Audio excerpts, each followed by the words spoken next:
Wondering how to fall completely in love with the people and things that surround you at home? I've spent the last 15 years studying how and where families thrive and what relational and house characteristics ignite us with that homey feeling. On this podcast, we uncover how our brains process the people we live with and the houses we live in so we can confidently create our homes to be wonder-filled connection magnets. Ready to give up the decision fatigue, comparison hives, overwhelm ulcers, and confusion chaos? You are in the right place. I'm your host, Carly Thornock. Welcome to Becoming Home.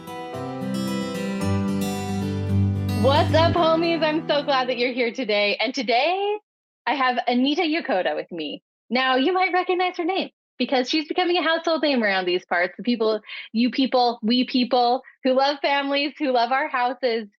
Anita has come up with a new book just barely this last year. It's called Home Therapy.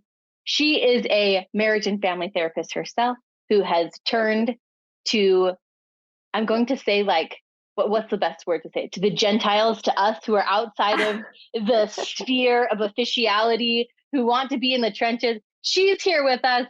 Her story is incredible. I can't wait for you to meet her. Anita, welcome to the show. Yay! Thank you so much. I am so excited to be here with you and your listeners. And we're going to get to some really good stuff today. I can feel it. We definitely are.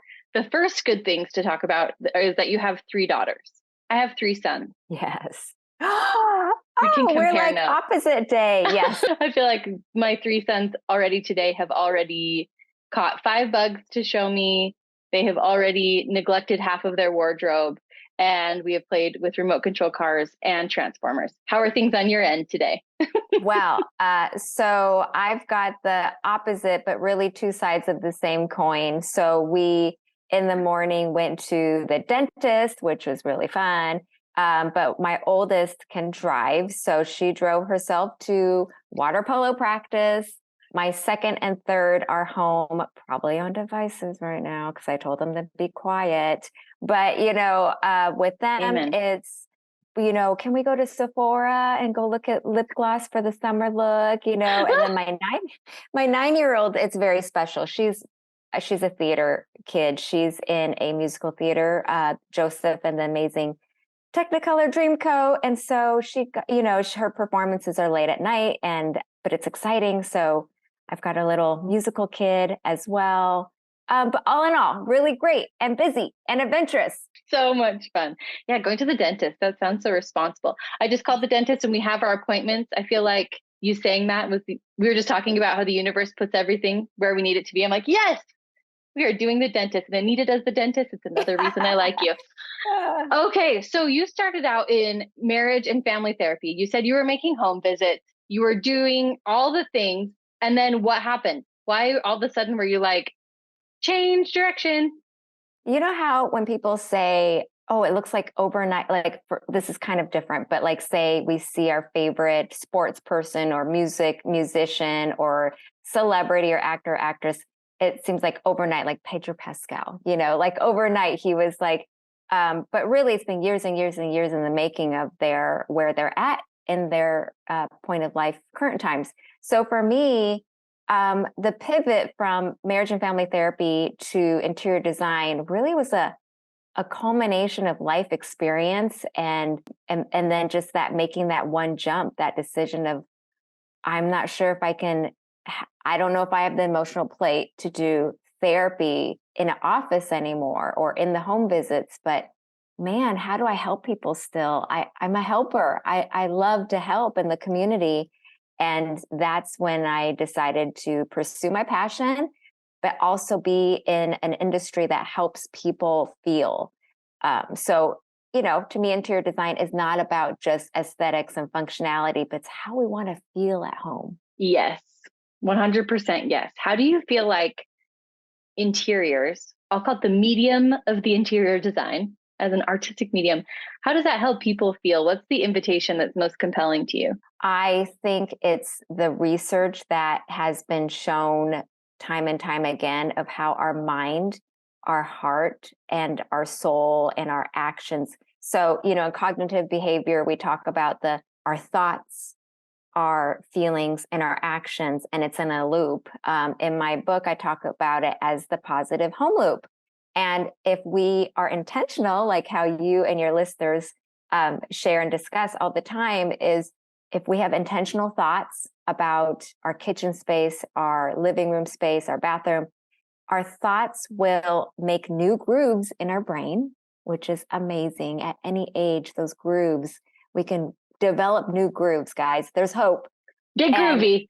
yes. So thoughts influences our feelings about things, and our feelings motivate us to take action. And then it's just like a positive cycle, or it can be a negative cycle as well. But for building habits, that's what is so fascinating to me, because it's feelings is awesome, but then to give people the like interior design tools to help empower them and actually have a difference in their homes. And it's not just an idea about wanting to feel good, but it's actually doing something so that they can feel good, is what excites me. It's so fun. Tell me if you found this to be true with your clients, but I find with a lot of my clients, it's almost like the idea getting into the mind space of creation intentionally and deciding to feel good already is what actually helps them to feel good. Because I mean, like the couch can't make you feel, you know what I mean? And we've seen people be happy with Exactly. beautiful couches and super mad and frustrated with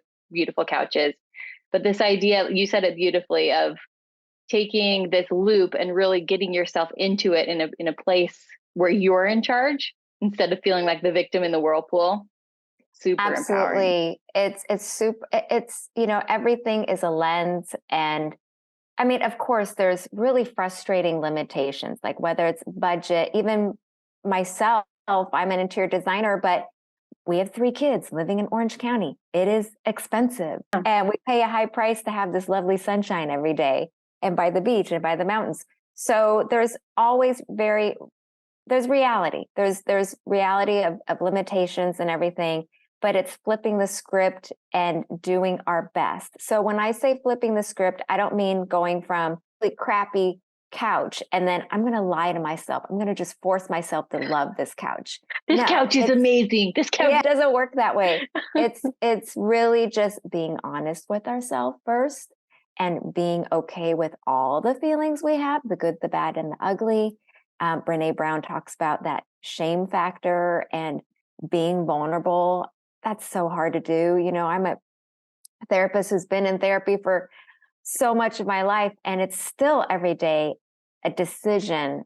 Am I going to be present in this moment, or am I going to just go on autopilot and, not feel, not do, and just, go on autopilot, which isn't really true living. So I agree.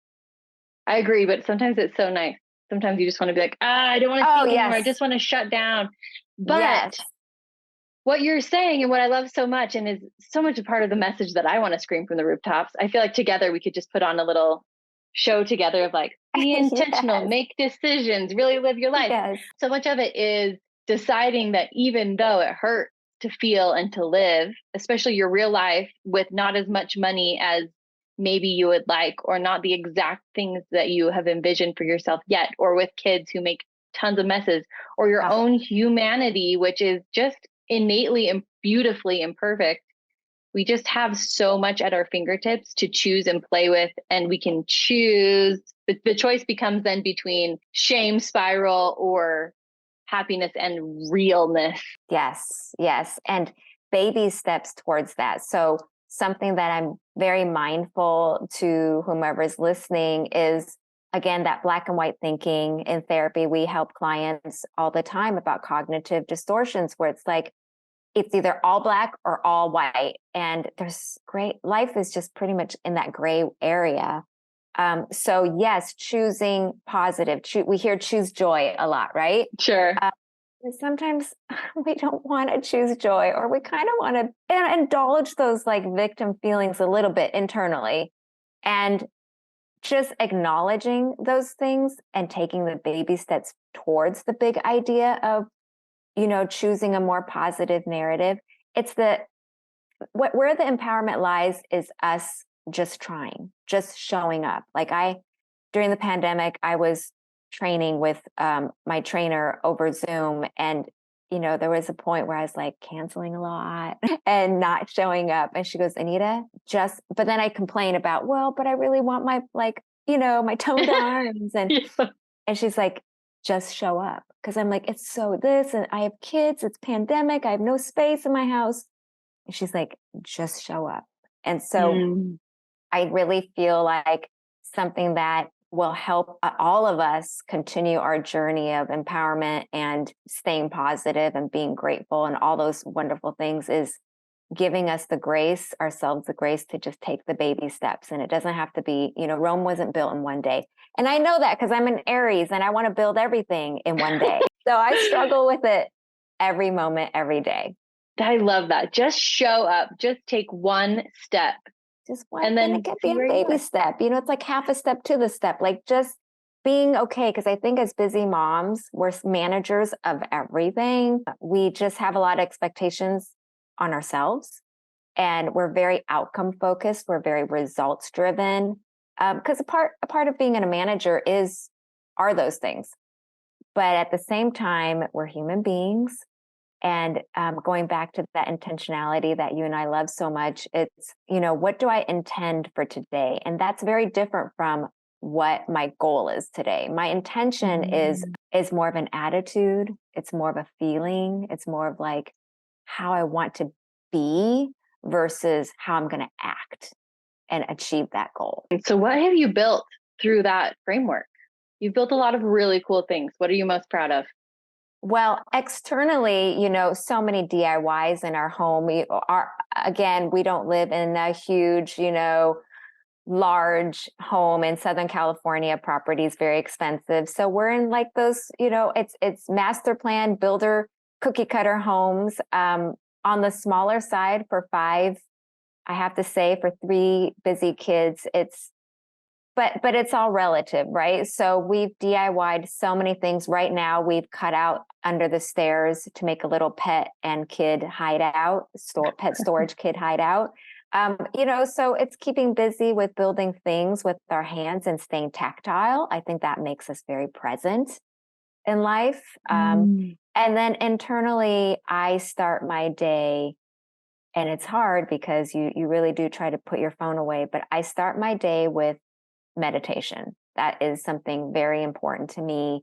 And I go outside before the family wakes up and my 2 dogs are out there, and I just deep breathe, even if it's 1 minute, because I did mention I'm an Aries, so I'm on the impatient side. But I've trained myself to meditate and just because that's when you wake up, that's the juicy moment where your brain is restored enough to receive new things, to receive fresh ideas, to receive fresh experiences, and to mar it with our phones, which fall, I fall prey to all the time. But making that effort to first take even 2 minutes out of the day to meditate is very helpful. And then that helps me build the things I want to build, whether it's external or internal. Wow.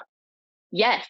I find this whole idea so intriguing. And I'm right on the same path as you, where meditation to me, first thing in the morning, I can't miss it or I can't show up for my day. You know what I mean? It's like that important to me. How do you find that you build through letting go, through this acceptance, through this presence, versus maybe the managerial style that we're so used to, maybe with our public schooling or with whatever background we have, where it's so like, get it done, do the thing, check the box, kind of a forceful feeling. Meditation is counter to that. And you, just as you're speaking, I can tell that you love to let it unfold. So how do you create with the unfolding and with the meditation? There's a lot of, something that I said to my therapy clients for 20 years, which is crazy, is just building that emotional muscle. So for me, I am on the controlling side. I am too. It's not a bad thing, right? Because we get things done.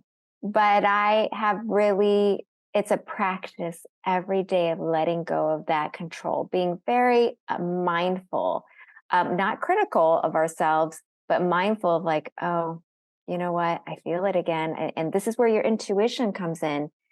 And it will just kind of go beep, just like a little radar. And I realized, oh, am I trying to control that again? Or am I trying to use my thoughts to Jedi mind something, The Jedi You know, mind. yes, it's a very interesting when we want something to happen, whether it's a career change or waiting for, when I remember when I was single, it's like, who am I going to marry? Who's going to be my partner? There's a lot of mental energy into what kind of outcome we're hoping for. And so the home environment is an awesome place. Interior design with all your dining room furniture, your living room and paint colors and DIYs, all these things are a wonderful opportunity for you to shed all that mental energy and displace it into something more positive at home. And then your home is going to serve you, which is amazing because then you can get on that path every day of feeling calmer, feeling more confident, feeling more alert and productive. So that letting go is a journey.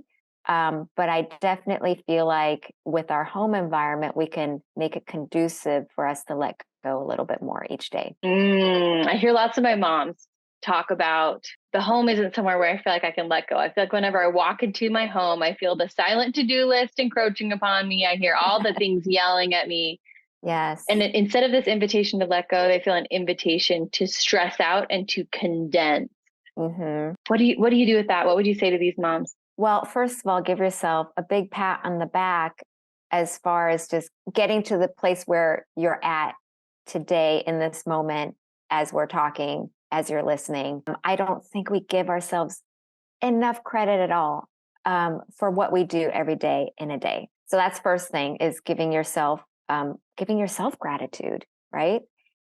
And then it's good to just look at and prioritize what's really stressing you out because clutter is a thing. Like scientific research shows that clutter increases anxiety. Our blood pressure goes up. Our dopamine levels go down. Our serotonin levels are a mess. Our cortisol levels, which is the stress hormone, is crazy high. So we aren't going to ignore the fact that there needs to be some action about calming the clutter down, organizing our spaces. So I think having an action plan already, it will quell that anxiety. But then I think the part that we get kind of hung up on is there's a lot of overwhelmed feelings because it's like, oh my God, but this list is 35 to 50 things I have to do, and I have to do it in a day, or I feel like I have to. And so that's where that baby step mentality comes in of intentionality. So if your kitchen or your hallway entry or your front entry really stresses you out because all you see are shoes, backpacks, kitchen countertop clutter, which I think the kitchen countertop is a magnet. Like every It really kitchen is. Yeah. is just a magnet for junk mail clutter. Right now, there's 2 purses on my countertop, leftover breakfast. Like it's crazy. So I think it's really just going, okay, I have this list, but what are my baby steps to get there? And just taking hour by hour. When I was working with trauma clients, I literally would have to break down the hour with them, so giving ourselves the grace to break things down and make them snackable bites and having that be okay. There's a very well-known psychologist, his name's Dr. Winnicott, and this is a long time ago, but he researched mother and baby and the bond and what exists. And he has a term called good enough mothering. And I like that.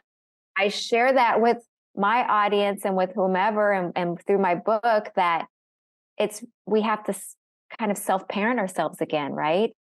In adulthood, we never really thought we had to, but most of us do. Oh, yes, we do, for sure. And it just goes back to that good enough mothering. And it's not necessarily like, oh, am I good enough? Yes, we're all good enough. But it's what am I doing today that's just going to be good enough? Like, it doesn't have to be perfect. Like, nothing is perfect. And I think the fantasy of us wanting that perfection is strong because we want that to be our magic bullet. But life is gray, right? Life is gray. So being good enough in our actions. So what can I do in this stressful moment that's going to be good enough for now. And when you allow yourself to take on that jacket or that attitude, it's going to be far less stressful and more, I think, doable. Good enough mothering. I love that. It reminds me of the research about goodness of fit, just as far as psychology goes and parenting styles and kids and temperament and everything like that, where to be Yes, a good enough mother is perfectly adequate. It's to be completely full. You can't have a yes, better fit than a goodness, a good fit. So to exactly. try to coerce like this perfection thing just is diminishing returns. There's really nothing that we can get out of it that the Correct. enoughness doesn't cover. Oh, I love that. Okay, Anita, in 2019, you were the lead designer for the Dream Home, HGTV Dream Home, right? Yes, I was on a team. And if you Google the pictures, that's my work. So Googling it right exciting. now. My lovely friend, Brian Patrick Flynn, he heads all those HGTV projects. And he invited me to be on the lead team. And there I was, styling every room. And it was amazing. Just a wonderful opportunity. So, so fun. That is so fun. How did you? Okay, I have a lot of things on my mind about this. I want to Okay. ask you lots of in-depth questions. Um, Okay. I see HGTV, of course, imperfectly because I'm an imperfect human and with all of my own baggage that I'm sure as your therapist mind can tell very quickly is there. Oh, Um, I'm the same, but I'm sure. just the same as every human, I see HGTV as presenting a perfection model, and I love it. I love HGTV. I love watching beautiful makeovers. I love all of it. And I see you, who has a lot of real life experience and a very heartfelt, deep, family rooted value system. How did you marry those two to create like a dream home that was so dreamy, that combines both aspects of you that makes you so intriguing to me? Does that make sense? Is my question clear? Yes, the question is clear. For Dream Home, it was the the intentionality just came from who I was as a designer. They didn't necessarily hire me for. There was no client there because we didn't Right. know who was going to win it yet. So, but even as a designer, without a therapeutic background, you imagine who is going to live there and you imagine what kind of feelings you want to bring to the home for them to arrive in. And you're running scenarios in your head of really like what's dreamy, like what would I want out of this amazing Montana home. It's And beautiful. so, oh my gosh, it was You great. nailed it. Oh, thank you so much. So it's really just imagining, to me, the most important part, which is the relationships that's going to live in the house. And how do I, on so many different levels, whether it's the functionality level, the aesthetic level, but also the relational level, how can I improve communication in this space so that if my clients have two teenagers, how do I help them and set them up for success for organizing their own stuff instead of the parents yelling at them all day? That's not a great relationship. So it's that kind of questioning that I bring when I am designing that is more intentional and more relationship focused. Love it. So good. This is so fun. So, are you ready for some rapid fire Oh personal boy. preference at home questioning? Yeah, I love it. Anita, what's the one thing in your house that represents you and your personality better than anything else? Okay, you're going to laugh because this is very not my aesthetics, but it's so special to me. Yay! Okay, so in my very aesthetic kitchen that we waited 12 years to renovate, it's very pretty. Sits right now, I see it on my open shelving, two 80s. It's a sugar bowl and a creamer, and it's bright red, and it's got white hearts just lining around. I mean, it's so 80s. Do you remember the 80s and Oh, 90s yes. like sweaters with the hearts across the chest? Had So my own. it's Yes, indeed. so this sugar bowl and creamer is vintage from the 80s, and it's the same ones that my sister and I grew up with in our kitchen. And my Oh, sister found it, she thrifted and found it and gave it to me as a Christmas present one year. And she's like, I know it doesn't really match your new kitchen, but I'm like, I am putting it in my kitchen because it completely encapsulates what kitchen means to me, right? Home Uh, and family and my sister. So we're immigrant family. My mom didn't make cookies after school for us. That was not our after school life. But as we got to be like 9 or 10, young girls, we wanted to bake. And I remember getting the sugar out of that little sugar bowl, and me and my sister so excited making our first snickerdoodles recipe together. Like these two items, oh, it's my heart. So long story short, that's not a rapid fire question I or love answer, it. but that's actually my favorite thing in the whole house. I love it so much. That's a beautiful story. I'm like near tears over here. That's great. And then last rapid fire question. It's a quick rapid fire round because hopefully we get good stories out of it, which your story was amazing.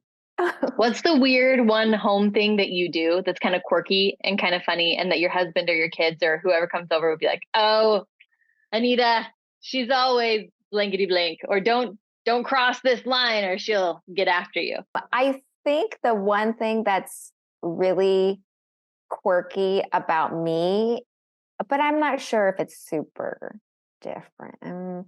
The one thing about me, and maybe this is again my Aries side, but I love hooks. So literally every wall, and and this is very like not designery, but I actually even put 3M hooks on my waterfall kitchen, the waterfall design where it's like the Yes. countertop. And then, so it's a beautiful waterfall, but I put 3M hooks on it because I love the functionality of hooks. So my friends know I'm like, I love vertical space. I love using storage, wall storage. And they have like now given me pretty Anthropologie hooks, for Christmas instead of like a Nordstrom rack, gift card or something. I literally have hooks everywhere because it's so easy, right? And you can use wall space that is just a blank wall and then you can instantly turn it into storage. So yes, that is my quirk is there's a lot of hooks, even on my I beautiful kitchen I have white 3M hooks on my waterfall. I think it's so probably ugly. the best waterfall ever though, because it's It's so yours. functional. I gotta tell you, you walk in, what's the first thing you do? You throw your purse onto the kitchen countertop. Right.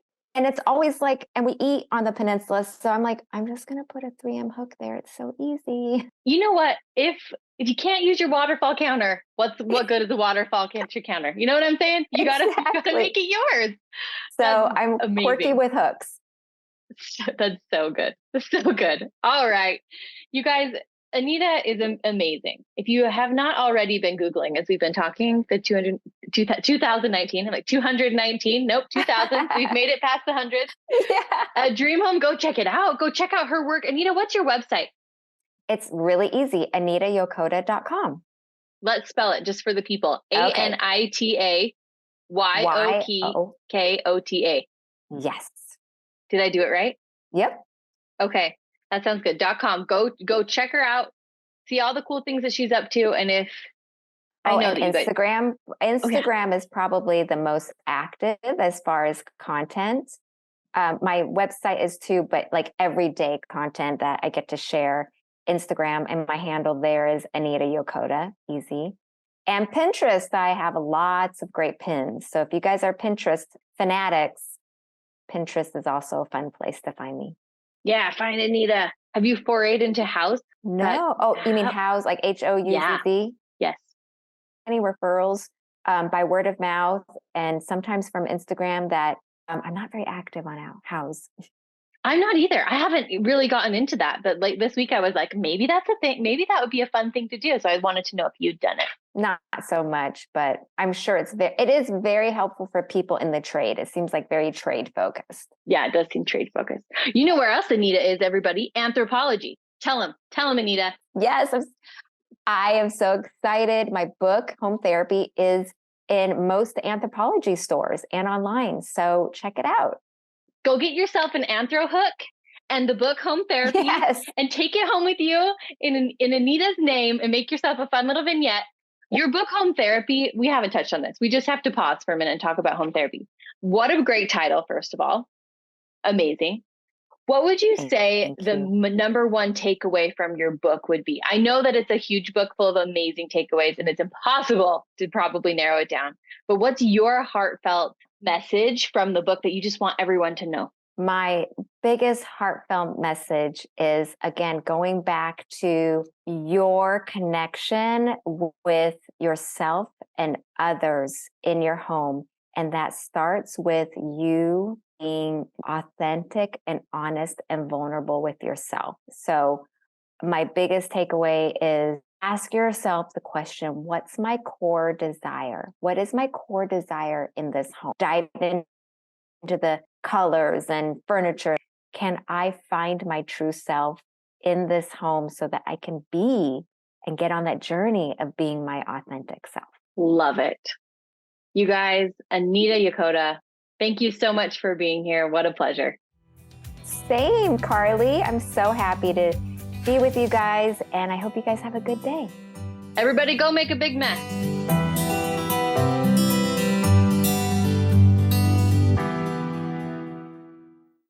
Hey, if you're loving what you're hearing and you want to know more, I invite you to go over to carlythornock.com and you can pick up a free guide. These are the 3 biggest mistakes that people make when setting up their houses. And I don't want you to make the same mistakes.